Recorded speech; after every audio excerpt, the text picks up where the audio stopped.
那个张木春伯伯呀，有个儿子叫张启，青年才俊，与你年龄相当，给你们从小定了娃娃亲。你妈妈的意思，你们应该见个面了。我叫张启。你先回来。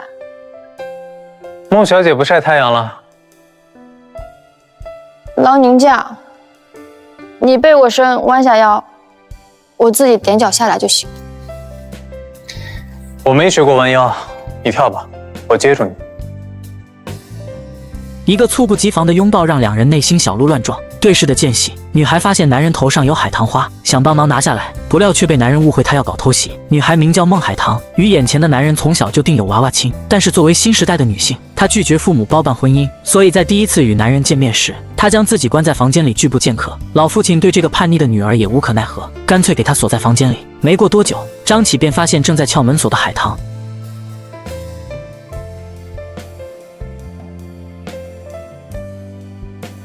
想出来就出来呗。我才不出去呢，我在做功课。辛未不争，真不好。小姐既然这么喜欢甲骨文研究的话，就不应该把父字读为富豪。姓以别婚姻，事以别贵贱，应该读父字才对吧？确实两者皆可。能言善辩的张启引起海棠的注意，但等他出来的时候，张启已经离开。于是他不顾女儿家的身份翻上墙头，这就有了两人的初次见面。而他一眼就看出眼前的男人就是自己的结婚对象，便直言不讳地告诉他，自己的老父亲最不喜欢弃学从军的学生，所以就不要打人家女儿的主意。覆巢之下焉有完卵，相共凭栏经风云，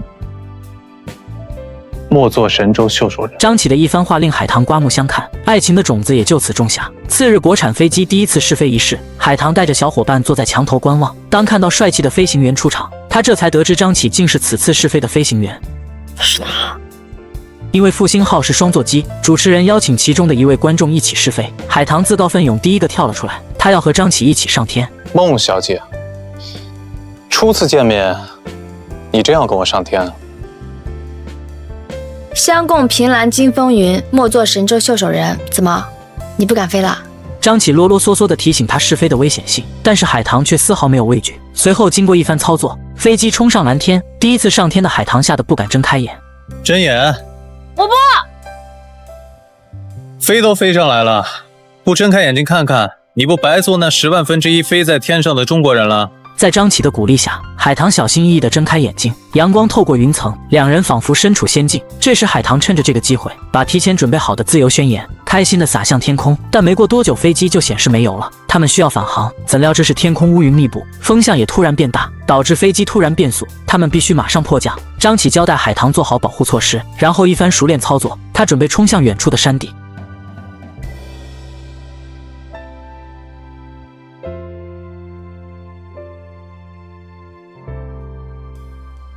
一番惊险过后，两人总算平安着陆。海棠默默脑袋后庆幸自己还活着，两人也算是经历了一次生死。为了表示歉意，张启决定给他和飞机背回去。但拖拽飞机的时候，他突然感觉飞机的重量不对劲。经过一番检查，他发现飞机的底舱内部藏有东西。海棠一眼就认出是刚出土的刻字龟甲。按理来说，这种文物应该是由历史管理所保管，为何会出现在复兴号上，实在是过于蹊跷。张启决定先不做声张，自己暗中调查处理。很快队友就发现了他们。为了显示试飞成功，张启要求飞机滑行回现场。也是，试飞搞得跟大型救援现场一样，以后国产飞机就更没人敢飞了。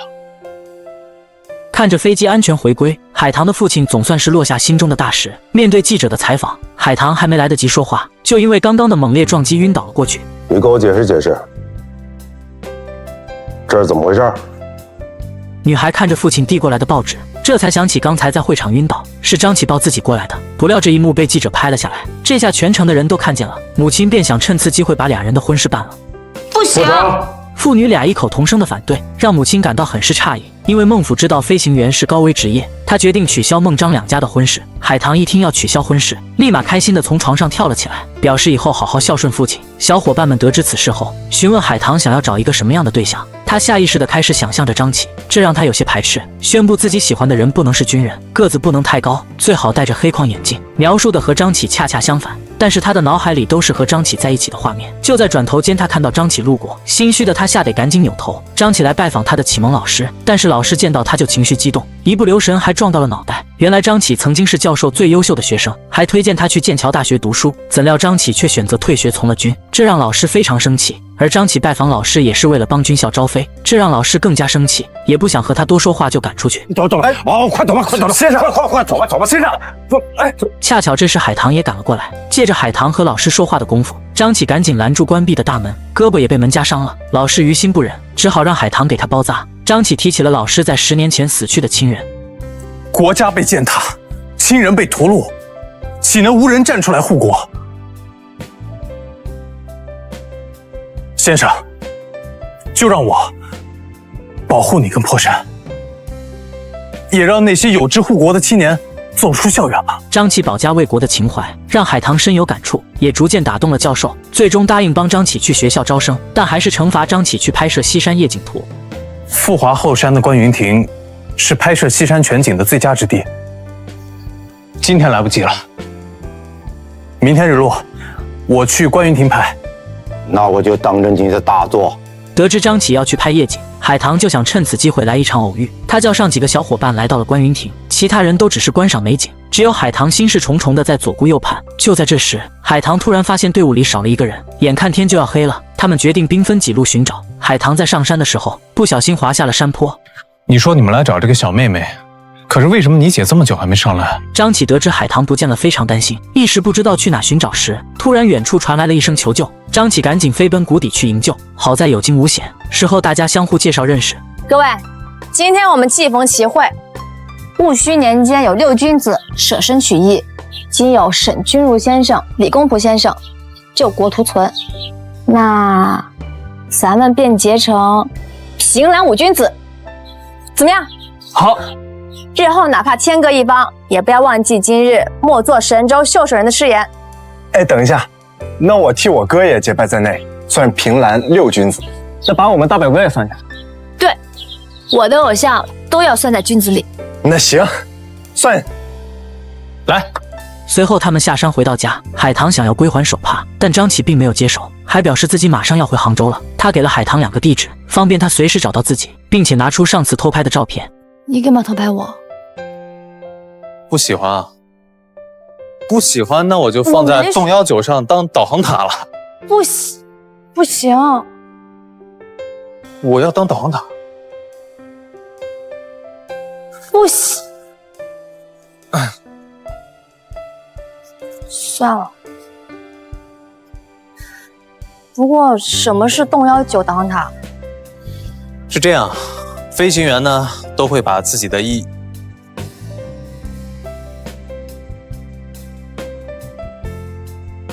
意外拍到的照片放在飞机上当导航塔。照片上的人呢，只要抬头就可以看到飞在天上的飞机，飞机里的人只要看到照片上的人，就可以找到回家的路。你们会把所有意外拍的照片全放在机舱上吗？会有很多吗？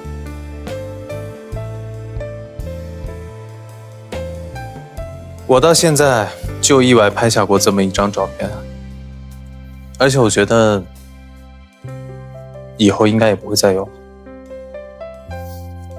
我跟你打个赌，只要以后你抬头看到天空，就会想到我。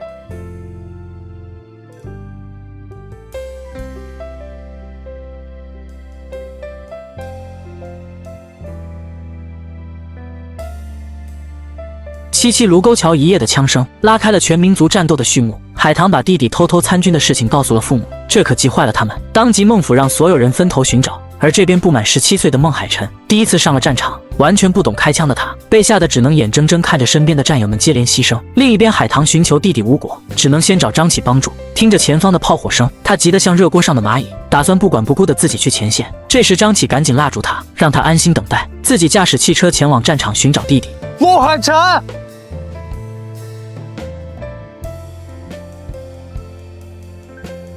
孟海辰，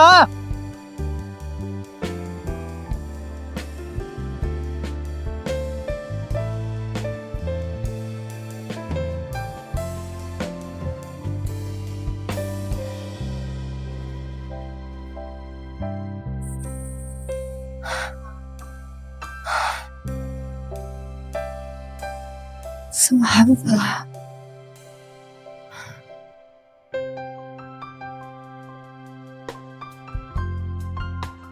还有20分钟。行，我知道了。爸爸，孟小姐，我们5点30必须出发，30分钟后日军会轰炸南苑机场。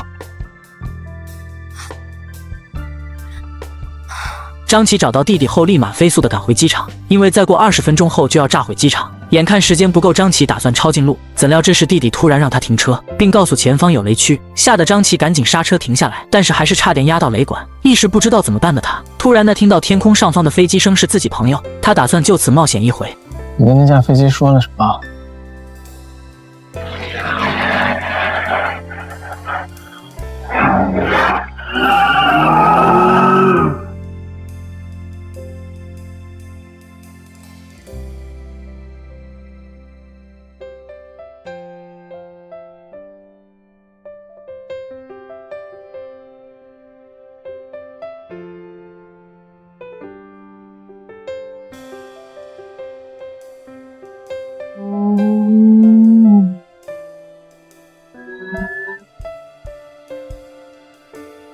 就这样，张启凭借着向前冲的勇气，成功的把弟弟救回，这让海棠对张启又加深了好感，不仅主动给他们部队拍照，还在新的地方开了学校，请他来当老师。但是好景不长，张启马上就要去打仗了，临走之前还送给海棠一朵海棠花，并且告诉他，如果我牺牲了呢，你就到这棵海棠树下纪念我一下，掉几滴眼泪，然后该干嘛干嘛去。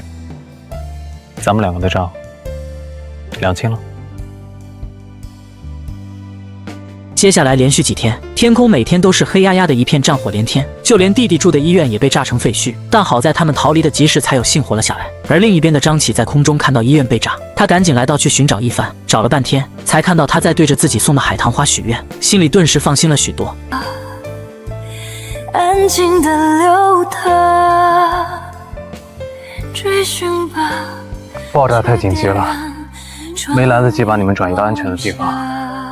你跟海晨都没受伤吧？没有，你也没受伤吧？那就好。我刚才好像听到你说的话了。听到什么了？你跟这棵树说要保佑我安全回来。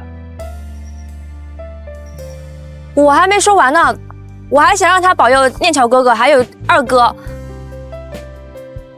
不止你一个人。啊，我知道了。你又知道什么？你肯定是后悔了，这么好的未婚夫，当初为什么要取消婚约呢？我才没有呢。再说了，是我爸想要解除婚约的。行，那咱们打个赌，就对着这棵海棠树发誓，以后要是谁先后悔当初解除婚约，谁就算输。行啊，赌就赌。不行，得拉钩作证，输的人要一辈子听赢的人差遣。行，愿赌服输。愿赌服输。此刻虽然两人都没有直接承认对对方有好感，但是彼此眼神中的喜欢却一点都藏不住。这天张启收到一封信，打开一看全是甲骨文，他就立马知道是女友寄的，心里暗爽，于是开始绞尽脑汁想着回信。这时好兄弟突然走了过来，对他一番嘲讽。哟，这一人一谢给笕桥飞行员这个活动这么久以来，唯一一个从来不看信、不回信、不收信的张队长，今天这么认真的回信，而且还打了这么多草稿啊！哪位市民运气这么好，让张队长这么重视？你每回回信跟回报告似的，吓得再也没人给你写信了。这回回的怎么样？拿过来我看看。他从口袋里拿出一封信，张琪打开一看，直接傻眼，竟然和自己手里的内容一模一样。他这才反应过来，原来海棠是群发，醋坛子瞬间打翻了一地，没想到气的夜里还发起了高烧。好兄弟看不下去，直接来找海棠，把张启生病的消息告诉了他。看到海棠担心的样子，兄弟在他面前故意说得很惨烈，想让他好好安慰一下张启。于是海棠就想给他熬一锅鸡汤，好好补补。但是张启的妈妈是香港人，这可让从来不下厨的大小姐犯了难，十分勤奋地向隔壁阿姨去请教做法。等一锅鸡汤熬好后，海棠就迫不及待地抱着保温桶来找张启。刚进门却发现张启正在和妹子有说有笑，顿时就换了脸色，气得他直接把鸡汤分给了其他队员。队员们一口下肚，个个神情怪异，但又不敢表露出来。直到张启回到房间后，队员们都笔直地站着，就等着张启落座喝汤。队长，你的海棠花来过了，给你炖的汤。他来了，人呢？走了，看着你跟珍珠小姐亲近，估计找地方哭鼻子去了。龙珍珠啊，那是我哥们儿，亲什么近？他炖的。那炖都炖了，大家一起喝呗，别浪费了。我们喝了，是吗？好喝吧？非常厉害，尝尝。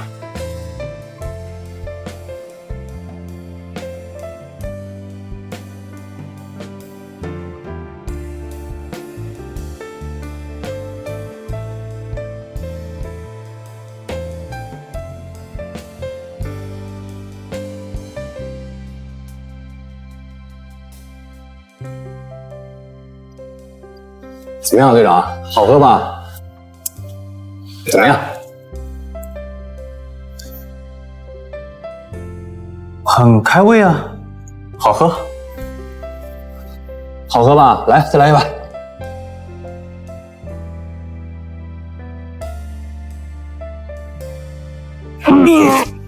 队长。张启虽然很喜欢海棠，但是不能表达，因为他知道作为战乱年代的军人，总有一天会战死沙场，所以希望他能把自己忘了，不要再记挂。可海棠并不这么想。就在杭州沦陷这天，张启又重新开上战机准备打仗，十分担心的海棠匆匆忙忙地跑过来，直接对他开始表白，因为他怕以后都见不着面。孟海棠，赶紧跟家人离开杭州。张启，我喜欢你。如果你也喜欢我，你就挥挥手。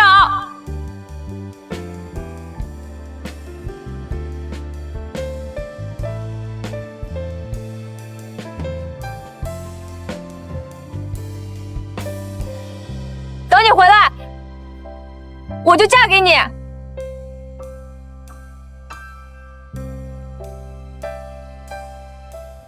你说什么？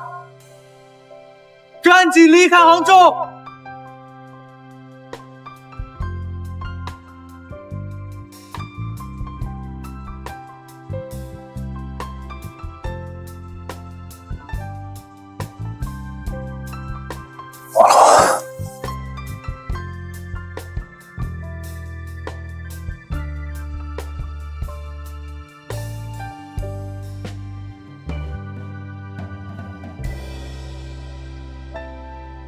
孟海棠，他喜欢你，他喜欢你，孟海棠，我们都喜欢你，孟海棠，我们都喜欢你，喜欢你，孟海棠，我们都喜欢你，我们都喜欢你，我们都喜欢你。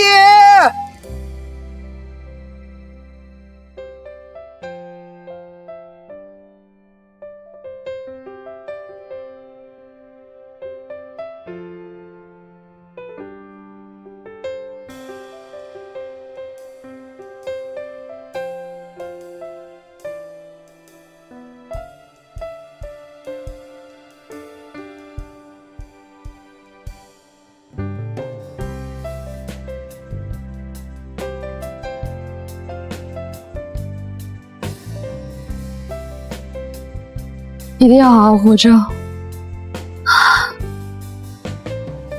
两人在此分别后，张启踏上了保卫国家的征途。看着一架一架的战斗机毁灭，他的内心气愤不已，想立刻就给战友报仇。但是眼看着战斗机没油了，他只能被迫降落。可就在这时，他最好的朋友因为降落腿部受到重伤不能走，他急忙搭救，却看见敌人的大军正在逼近。挣扎之间，朋友果断地推开张启，让他赶紧逃脱。谁凭栏唱断楼，痛云万片愁。你看那铁汉刚将陆军，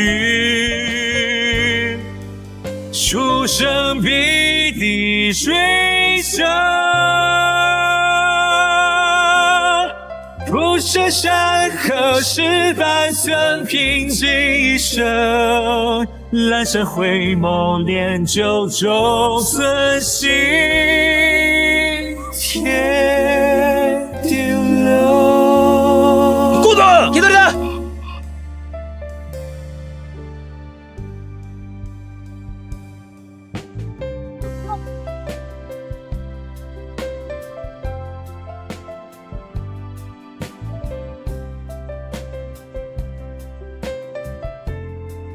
连续过了好几年，海棠突然听到了小提琴的声音，一瞬间以为是张启回来了，于是立马跑出去，结果却看到的是别的部队的人，并且还听说张启所在的部队已经全军覆没。他瞬间像丢了魂一样，一言不发，默默地靠在朋友身边哭泣。但其实另一边的张启并没有死，而是被队员神奇地救了回来。有孟家的消息吗？我打听过好几回，孟伯伯已经到昆明，忙着见效。海棠和元英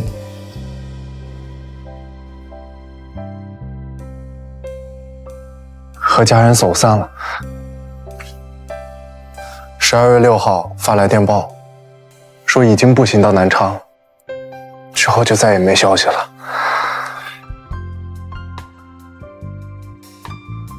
步行？他们步行去的？天气这么冷，山路又这么陡，两个女孩……队长，没事啊。海棠和林教授之前去安阳考过古，风餐露宿的，他们可以应付的，没事啊。没事，没事，没事，队长。如果有他们的消息，第一时间告诉我。好，好。还有什么？还有我受伤的事情，千万别告诉他。是兄弟就记住我的话。好，放心。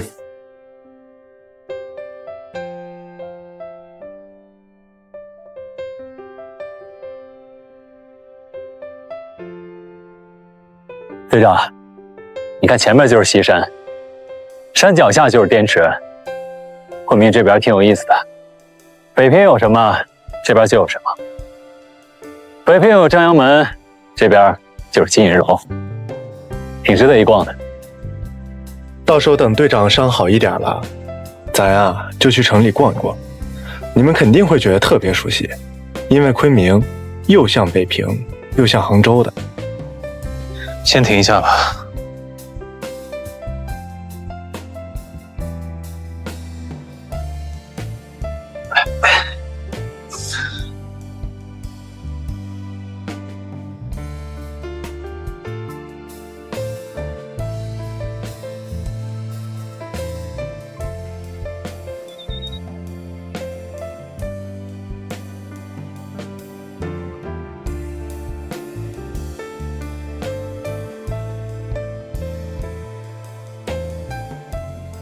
风雨起，踏荆棘，向正义。还有多久就好？第二个从行。安静的流淌，追寻吧，去点燃，穿越冬夏。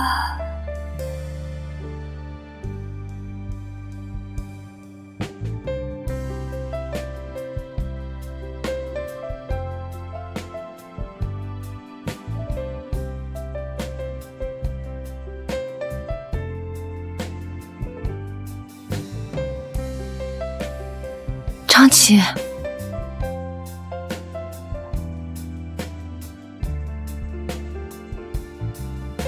念桥哥，怎么是你啊？张琪呢？海棠，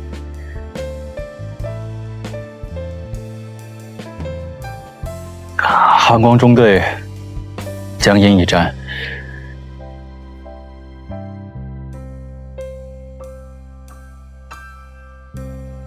什么意思啊？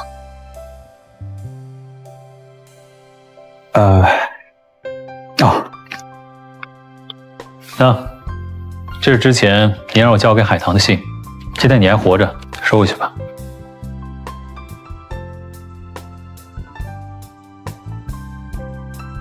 有机会，你还是给海棠吧。为什么？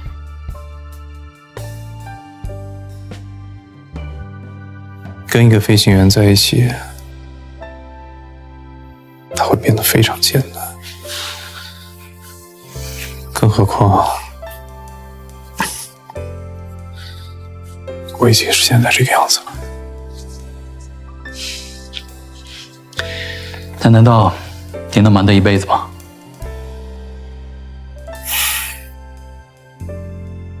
那过些日子，他的心就淡了。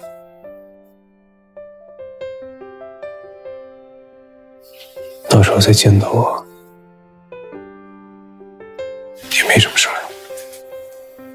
不行，我做不到。曾念桥，这是命令。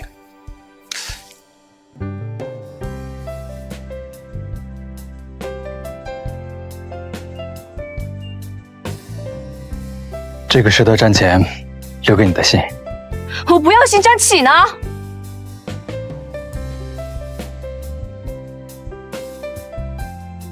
你找个张启呢？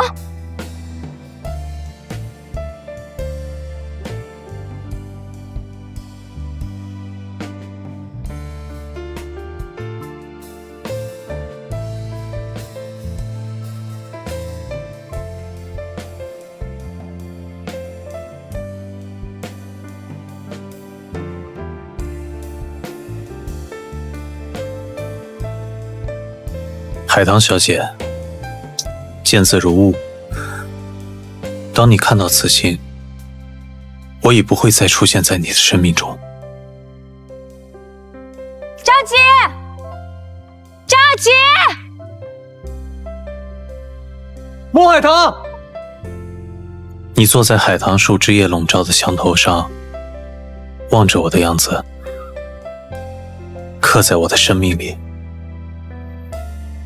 我会一直放在东阳酒上的，当导航塔。那张照片一直放在我的战机上，我曾希望它是我此生着陆时的导航塔。但当战争的火焰吞噬了我的战机，也吞噬了那张照片的一刻，我想，好在伴随着我和战机一起进入火海的，只是这张照片，而不是你。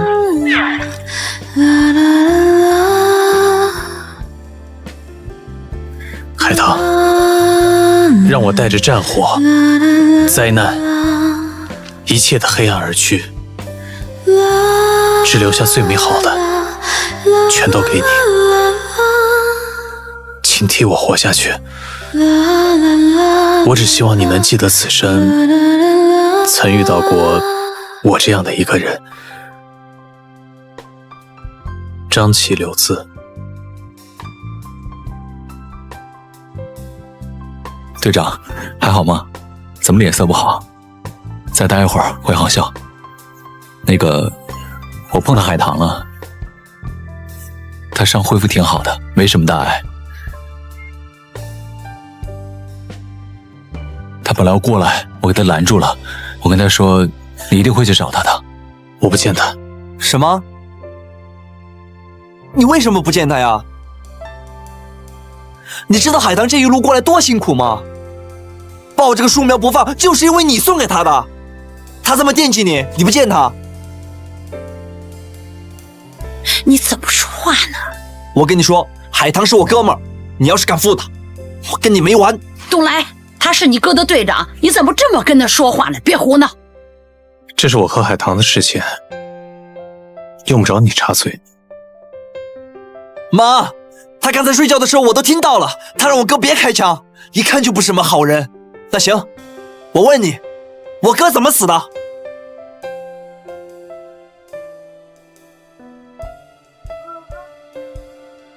是我把他丢给了日本人。哎，你说什么？东来，你过来！队长，你别反悔，你别胡闹！我身上有伤，别胡闹！你别动手，没事吧？东来，你多大了？我今年17了。妈，东来也是个大人了。如果您放心的话，让我跟他单独出去聊一聊，用男人的方式，也算是我替二哥做点什么了。去吧，不许犯浑啊！去吧。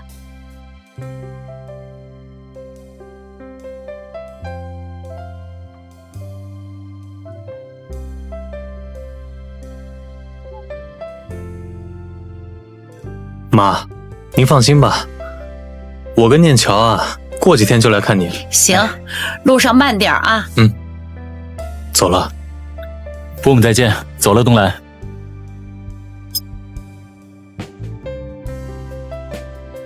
回去吧。走吧，师傅。保重啊。哎。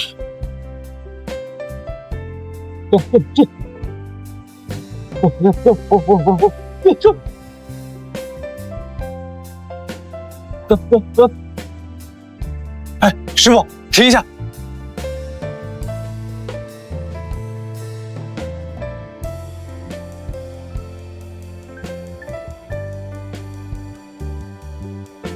是你在保佑他大难不死吧？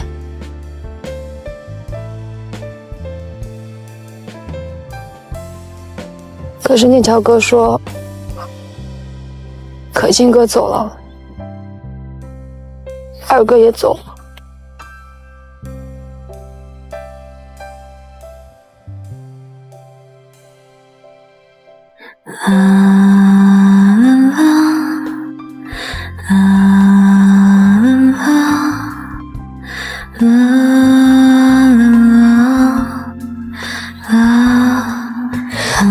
他一定很难过，他一定也是怕自己突然走了，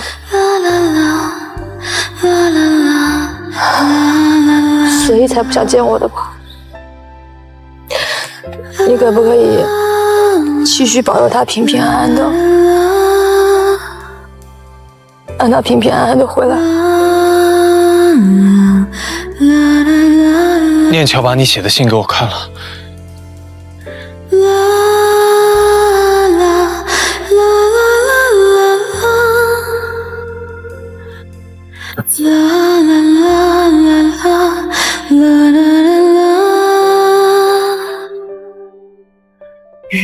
我错了。红的雪花风雨里绽放，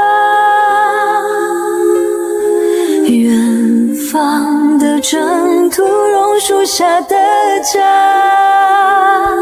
命运的回答，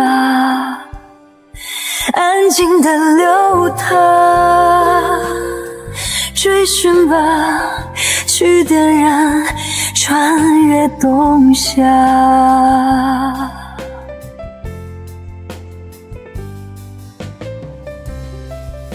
你还记不记得第一次我见你的时候，给你拍了张照片？你说飞行员把意外拍下来的照片都会放在座机里面当导航塔。那个时候是我嘴硬啊，哪有人会把意外拍的照片放飞机里啊？其实那个时候我想说的不是意外，而是意中人。意中人。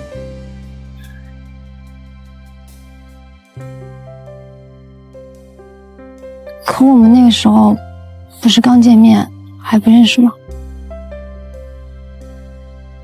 因为第一次见到你，我就已经喜欢上你了。至于跟你打的那个赌，其实我早就输了。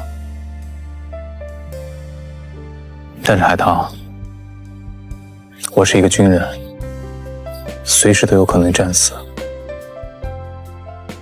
但是我不想你为我伤心，我就想你好好活着。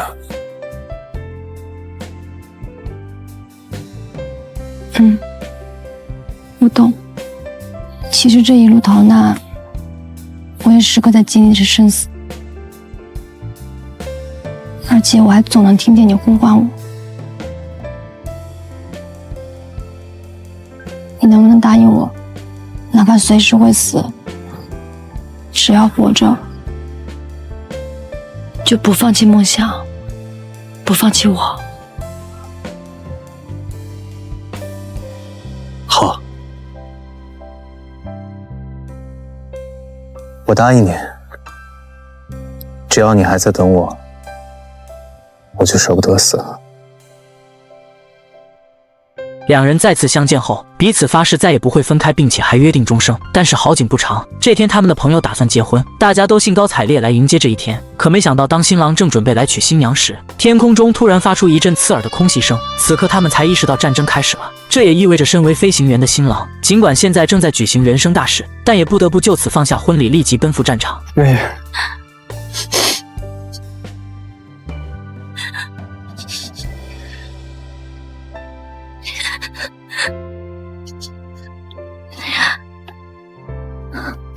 你先找地方躲起来，我一会儿就回来，等着我。他们约定好，等把敌人赶出去就立即回来完婚。可天不遂人愿，在激烈的战斗过程中，新郎的战机突然由亮号空壮烈牺牲。得知消息后的新娘不敢相信，前一秒还发誓要娶自己的男人，此刻却成了一片废墟。他没死，我能感觉到的，他肯定没死，我能感觉到的。原因，你还记不记得逃难的时候你跟我说过，只要你相信你的爱人，他就一定不会死。海棠，你告诉我，破山是不是没有死？他是不是没有死？破山，破山，破山，他一定还在家里等我，他已经回去了，他还要娶我呢。我要去找他。原因，你别拦着我！原因，你们都别拦着我！今天晚上，我要跟破山单独在一起，他还在等我呢。众人看着新娘落寞的背影，并没有追上去安慰，而是想要给她一点时间消化。怎料不一会，却在不远处传来了一声枪声。新娘穿着美丽的婚服为爱殉情，随后他们就这样永远的安葬在了一起。一段美好而凄凉的爱情也就此落幕。但是跪在墓前的张启不仅为他们感到惋惜，还有满满的自责，因为他觉得本应该是自己上战场，要不是身体原因，此刻牺牲的可能就是自己。这不是你的错。不能作战，眼看着国破人亡，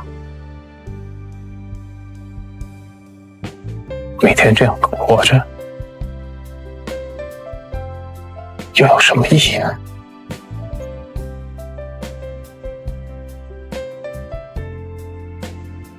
二哥和破山现在一定希望我们都能好好活着，为他们报仇，为他们守护家园。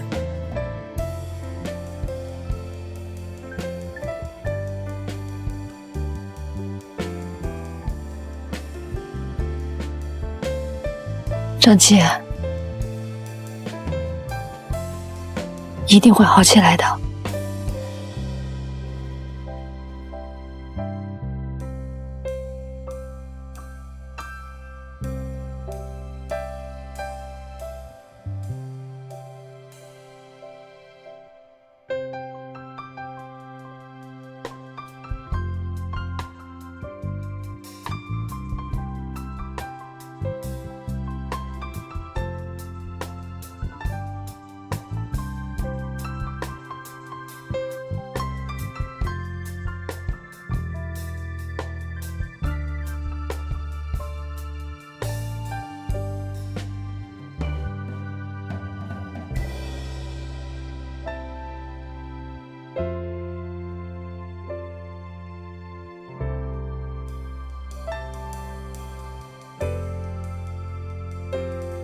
经过这次事件，在战争中被伤过一次的张启决定要把身体里的子弹取出来，重新奔赴前线。但是以当时的医疗水平，根本做不了难度高的手术。可他早已下定决心，谁也动摇不了他。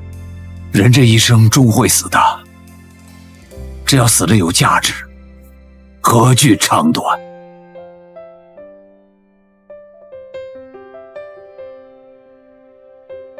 我是一介书生，已经年迈了。倘若时光倒回30年，那我也会像他们一样，投入到一线的战场，甚至我希望驾机升上蓝天，把侵略者打得片甲不留，一战之战。说得好，他要战，便作战，就一个字，打。对。啊，还有一件事情，海晨，今天向学校递交了休学申请。他已经考入了空军军官学校第14期生。什么？多好的孩子呀！中国现在有千千万万像他一样的孩子，努力的、积极的投入到一线的抗敌战场上去。老孟，这种热潮拦是拦不住的，我们能做的是支持他们，把他们送上战场，等他们凯旋，是吧，老孟？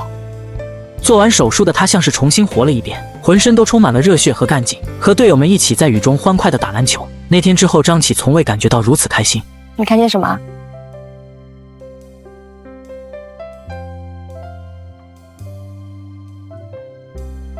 这是什么？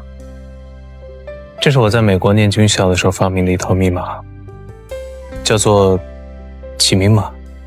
起名码。刚才我打的是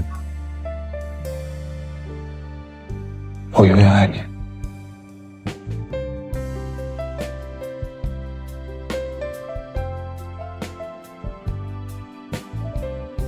谢谢你。谢谢我。谢谢你心里一直有我。我知道你当初想跟我结婚是因为觉得自己受伤了不能再飞，后来做了手术身体恢复了以后，你肯定还是更想要升空玉帝，对不对？我知道你的人你的心大部分都上交给了国家，剩下的装着我，不过我一点都不怪你，真的。我反而更喜欢这样的张琪。我知道在把日本人赶出中国之前，你也不会安下心来营造我们的小家，所以呢，你就安心去飞去战，我永远等你。就像林先生说的那样，山川开季孤臂弯，何处登临不狂喜的时候，我们再结婚。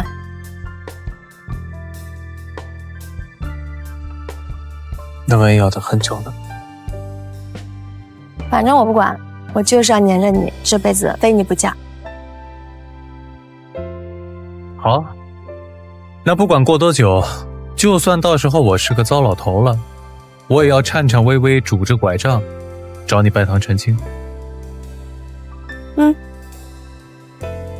我们订婚吧，今晚就订。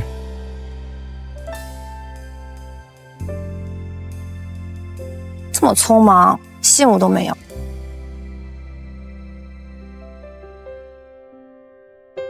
有，你看，这个是非马座，这是它的阿尔法、贝塔、伽马。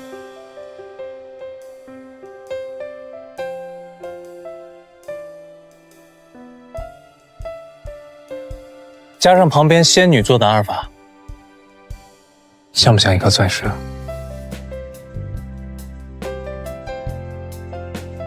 这个信物是永恒的，誓言也是永恒的。海棠，等战争结束，我马上去领。微风轻轻，时间消失。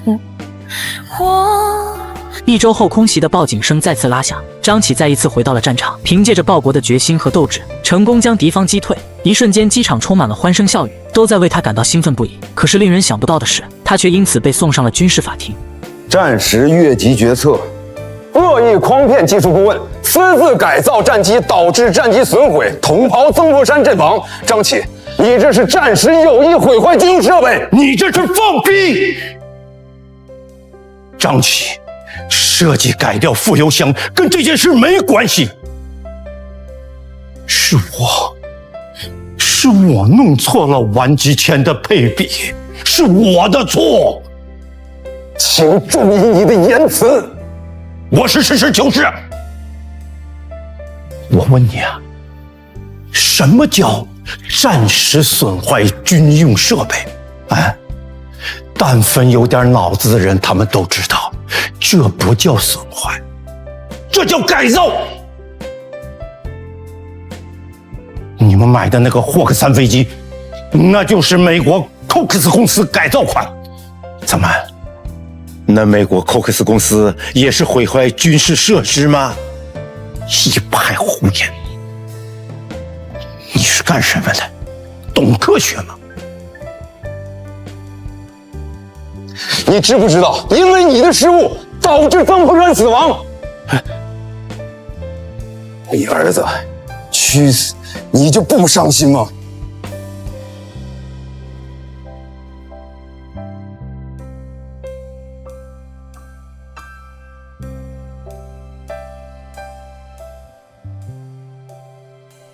我伤心啊！我伤心，国民党里怎么会有你这种人，不顾事实、颠倒黑白之人？至于我儿，他打当兵的那天起，我就将他许国了。哼，大丈夫许国，求人得人，父何痛为？他也是我的孩子，他的命运早晚也是这个结局。我给他的棺材板都背下了。你这种人怎么会配跟他相提并论？无耻小人，老糊涂！把他糊涂着！先生，怎么着？就怕我说话吗？啊！别动，别动！先生，松手！老师，他是即将赴死之人，你凭什么审他？奸佞当道，国民党重用你这种小人，就是自取灭亡。袁崇焕是怎么死的？大明朝是怎么亡的？我念你是个读书人，你大闹法庭，有失你的体面。我会向你学校如实汇报。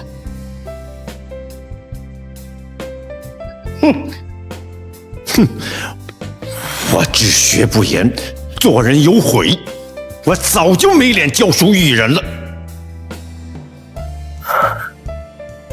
今天由你这样的小人去揍我一笔，我这个辞职书算是白写了，正合我意。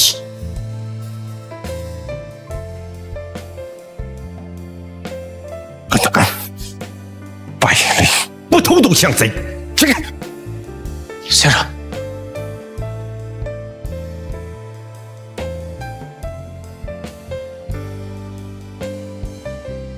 各位审判官，张启作为428空战的执行指挥官，已经发现西山号的坠毁，并不是因为改造问题，而是跟其他战机一样，遇到了燃油问题。此事我正在调查，请给我时间厘清责任，绝不能让无辜的人受害了。最终在老师的指导下，张启被告诉是有心人在陷害他。他决定飞到昆明秘密调查这其中的原委，这也意味着他也必须离开心爱的女人，不知何时才能再见。于是他在空中和她做出告别后奔向远方。走后的每一天，张启都在想念她，可无奈时代所迫，暂时还不能相聚。就这样，两个相爱的人分离了3年。3年后，一次无意间的重逢让两人再次相见。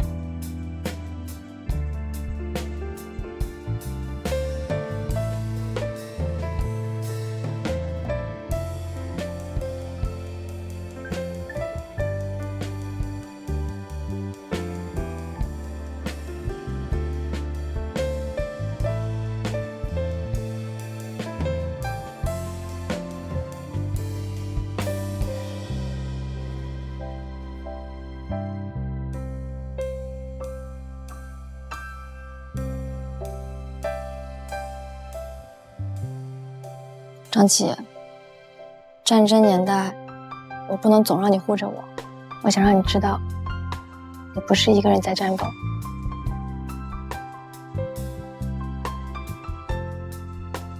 这是我们所有人的战斗。你还记不记得7年前，我们一起飞的复兴号？怎么会不记得？那可是你的自由宣言。7年之后才能跟你真正站在一起并肩战斗，就算是死了，我也没什么好后悔的。你答应我一件事。你说。如果遇到危险，先救我爸爸和林伯伯。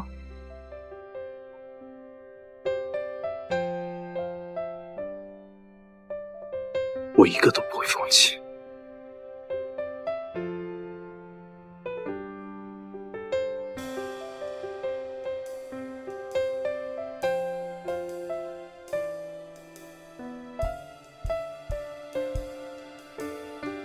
时间一晃到了1946年，经过人民军队的不断奋斗，战争终于快结束了，他们也终于可以考虑自己的终生大事了。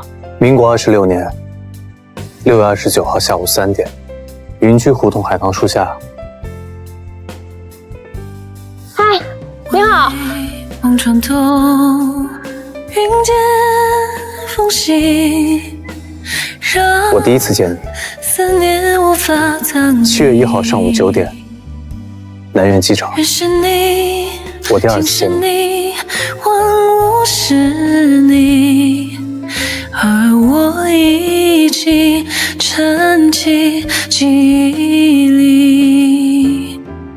接着第3次、第4次，每一次我都历历在目。因为从第一面起，我就已经爱上了你。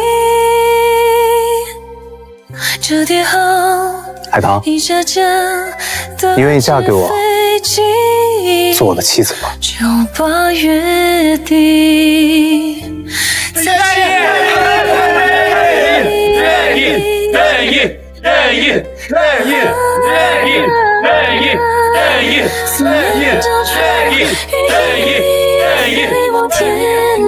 我就在落日晚风处等你，静看季节更替，逆风中相遇，你我也是跨越时间，跨越距离，奔赴这一场时光的地。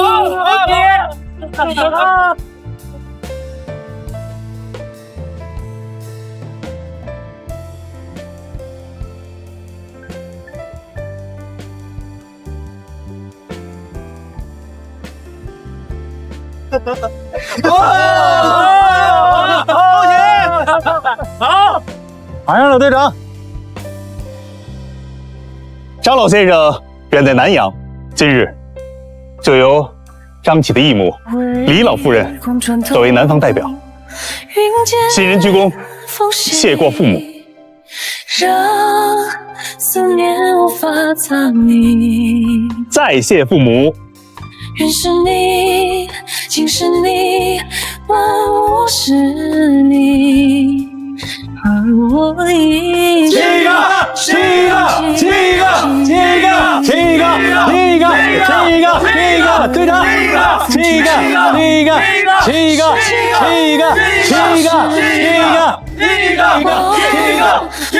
寻你千万里。这叠好，一架架的纸飞机，9个月自己。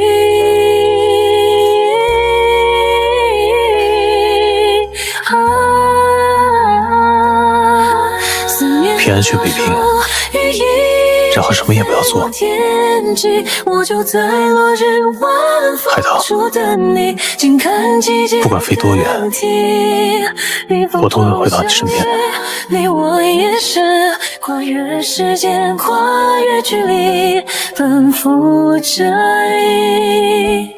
张先生，从今天开始，你就是我的人了，不能反悔哦。我知道了，张太太。好，绝对反悔不了，我看着他来。我们所有人喝一杯，来，恭喜这对新人！恭喜，来年好合。杯酒千秋去，佳人枕畔最是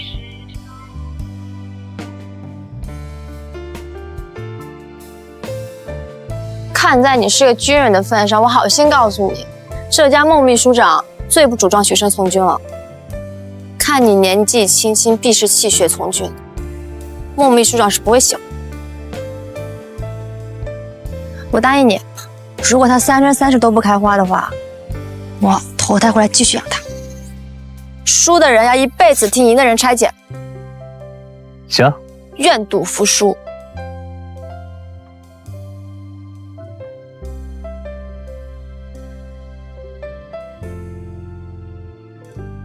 相共凭栏经风云，莫作神州绣锁人。我会一直放在东窑9上的，当导航塔。莫海棠，